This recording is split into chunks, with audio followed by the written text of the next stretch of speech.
Today I am free. Free from everything. Responsibilities, burdens and everything else. Please don't misunderstand. I am not a criminal who has been freed from a prison, nor I am a slave freed from slavery, but free to tell the world who I really am and move independently in this world without fear of being recognized, and I am happy for that. I was never miserable or sad. I am happy with a perfect life. I have a spouse and 2 great kids, who are love of my life. To understand my story we will have to go a year back. I looked out of my apartment window at the street below, making sure to keep my face obscured by the curtains. There was a car parked on the road near the building doors, with a couple of guys inside. How could I get out and get help? I thought it over carefully. The guys in the car had to be Mr. Bhagwan's men. I had worked for Mr. Bhagwan as his PA for a couple of months. I left his office in a hurry last night when he had come back early, and almost caught me. Somebody must have told him who had been in and who was going through his account. They could see the door, but they hadn't come to look for me yet. They must have thought I hadn't come back. So I had to get out soon, and get past them. How? I looked around my small flat for some kind of disguise. Disguise. That was it. Jasmine, my next-door neighbor, was an aspiring actress, and often left her balcony door open, which was right beside mine, leaving a lot of her kit around for emergencies. I grabbed for a wig, and a few of her clothes, and sat down in front of a mirror with her makeup bag to see what I could achieve. I didn't achieve much, needless to say, but a thick layer of foundation cream did wonders for my skin tone, and lipstick and blush reshaped my main features. I looked like a man in drag, but I didn't look like the man Bhagwan's hired help were looking for. Thick tights hid my scarcely hairy legs, and a loose woman's coat hid my shape. I had found a pair of sandals that could just about fit my feet. The high heels weren't too high or hard to control, and the wig reshaped my head. I walked out of the front of the building and away from the watcher's car without a glance behind. I was trembling as I turned at the nearest corner, but no one followed. I breathed a big sigh of relief and headed straight for ACP Vikas Patil's office. My daydream was interrupted as the receptionist motioned me that I could go into Mr. Patil's office. I quickly mumbled a thanks as I walked past her and retreated to the confines of his office. Hey, hello, what can I do for you, miss? Hello sir, my name is Apurva Shinde. I used to work for Micron Inc. as PA to Mr. Khalil Bhagwan. Ah, but Mr. Bhagwan PA was a guy and you are. I removed my wig and revealed to him who I was. I need your help, Mr. Patil. I did something really bad and I'm in a lot of trouble. You know that company I was working for, right? He nodded and replied, yeah. That big one. UHMM. Micron Inc., I believe. That's what you mentioned. Did you get fired or something? But no, you could not have. You are the president's assistant. Was the proper word. I was recently going through that fat bastard's files when I noticed that Micron is into a lot of illegal operations. And I mean really illegal. Well, to tell you the truth, I myself was skimming a little from the top. I mean, I was in charge of most of the commerce-type duties around the office. It was so easy. Anyway, I started to notice small things, like people would stop talking when I walked into the room, and the president of the company actually started locking me out of his office. I think, now I know that they have found out either that I've seen their operations or that I've taken some money. I need your help. I had known Mr. Patil since I had started working for Bhagwan. He had a good understanding with Bhagwan but had a clash with him a month ago when Mr. Patil had sworn to put him behind bars and was collecting evidences for that.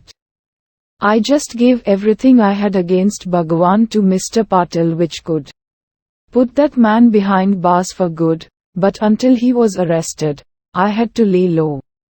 My accommodations were made in a nearby hotel with the police protection, and the operation to catch Khalil Bhagwan started. Next day morning I got the news that Bhagwan had escaped from the police clutches and had put a bounty of 1 million to kill me as his revenge. I was devastated. I had nowhere to go. I was stuck in that hotel. But for how long? The bounty was big enough that someday someone would come and get me for good. A month later, I got a message from Mr. Patil to meet him in the hotel parking. Reluctantly I went to see him. As I reached the parking lot and was waiting for Mr. Patil, a van suddenly arrived and stopped behind me. As the door opened, somebody put a rug on me and hit me at the back of my head. I fell unconscious. When I came to my senses, I was strapped to a chair in a dark room. I struggled to free myself but to no avail. Just then the lights went on and a TV screen was switched on. And I found myself staring at Mr. Patil. Hello Apurva. I am sorry we are meeting like this. But this is for your own safety. I cannot trust my own system anymore. Hence I had to kidnap you and send you to a safe place. Just as Mr. Patil was talking, the door opened and a person came in. He nodded to Mr. Patil and untied my ropes and sat beside me. This, Apurva, is Inspector Darshan Pradhan. He will take care of everything for you until Khalil Bhagwan is arrested. As you know by now, your life is in danger. He is the most trusted officer in my team, so please cooperate with him. That's for your own good. I said okay and the screen was blank again. Darshan offered me some juice and snacks and sat down to discuss his plan. So Apurva, as you can grasp the seriousness of the situation, we need to hide you in such a way that Bhagwan's men or Bhagwan are not be able to find you. Do you have any suggestion? I was blank with realization that if found out, I would be dead. I said I don't have any. Then Darshan started to describe his plan. Well, one thing is confirmed, they are looking for a 28 years old male with height 5.8 inches, but what if there is no such guy at all? Means, we can change my appearance to look older, but how can I change my height? I asked. Well, we have a slightly different plan. I am thinking that we will have to disguise you as a woman, that too a married one. I was totally confused. He continued, Mr. Patil told me as to how you met him in a woman's attire and fooled the mob. So in line with that, we will change you into a woman and nobody will doubt you if you appear to be married with a child and a husband. I was amazed at his plan, but I had doubts. If I can appear natural as a married woman. So I asked as how that was possible. He said, one step at a time. Darshan got up and went outside.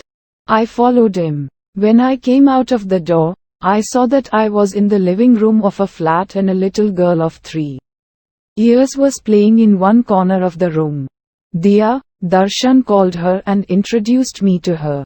She was a good kid. I became immediately fond of her.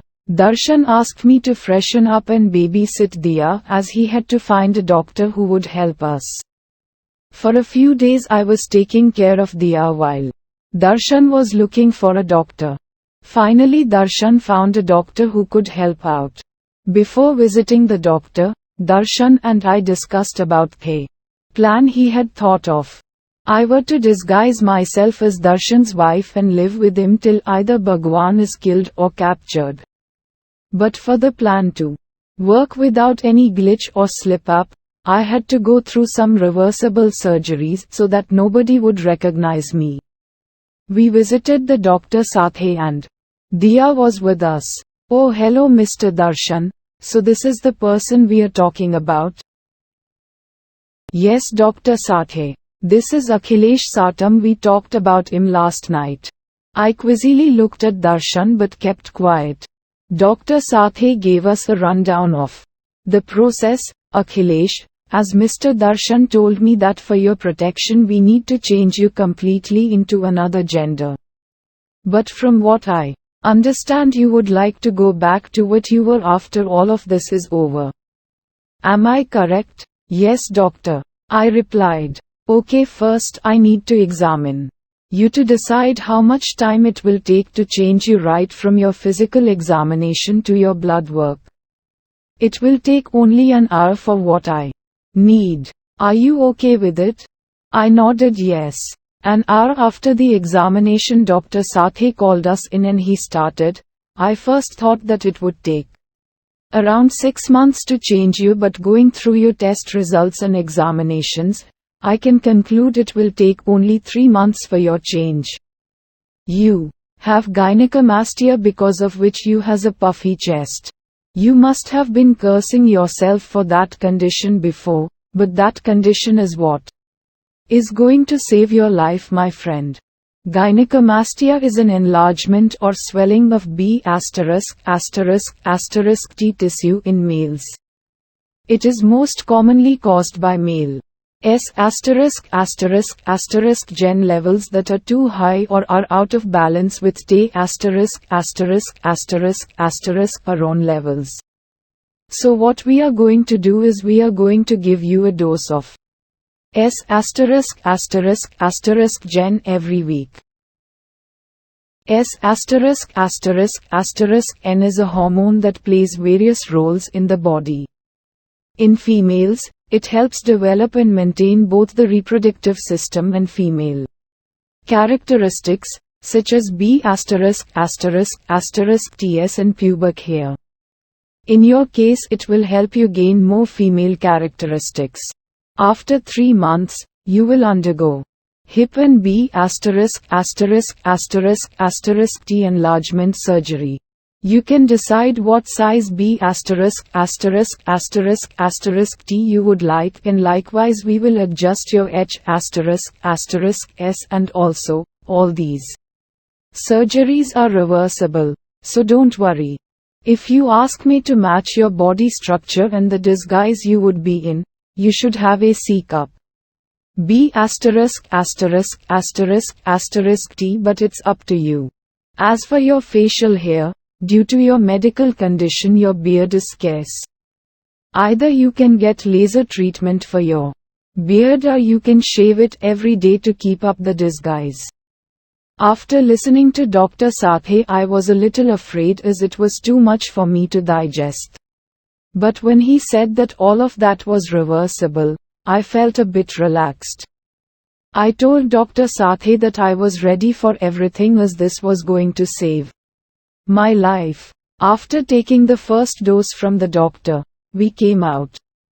When we were out of earshot from other people, I asked Darshan as to why you gave a wrong name to the doctor. He just replied, for secrecy and your safety. When we were back at Darshan's apartment, Diya had become restless. So I just changed her clothes and fed her and she went to sleep.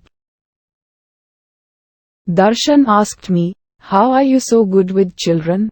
I had to learn all these things to take Diya's care after her mother died. But you did it naturally. Well, when you are the eldest in an orphanage, you get the duty of handling other children. I like children, so I liked that duty. Orphanage? Darshan asked. Well, I myself don't know who were my real parents. I was brought up in Kantabai Shinde orphanage. I took the owner's surname as nobody was ready to adopt me. Only option for me was to study a lot and become successful. The rector of the orphanage was a kind person. He let me stay over there till I got a job. Looking at my achievements in my academics, I got a job as an assistant in Micron Inc. and with my hard work of 5 years, I became Bhagwan's PA. But after getting to know about Khalil's illegal operations, I started to collect evidences and also embezzled money from the company for my own safety and protection in the future. Enough about me, what about you? Darshan smiled with a glimpse of appreciation upon hearing my story. How will Apurva's life change after this? What is the story behind the Darshan's story? Will Mr. Bhagwan be caught or any new problem is waiting to come for Apurva? We will know in the upcoming parts.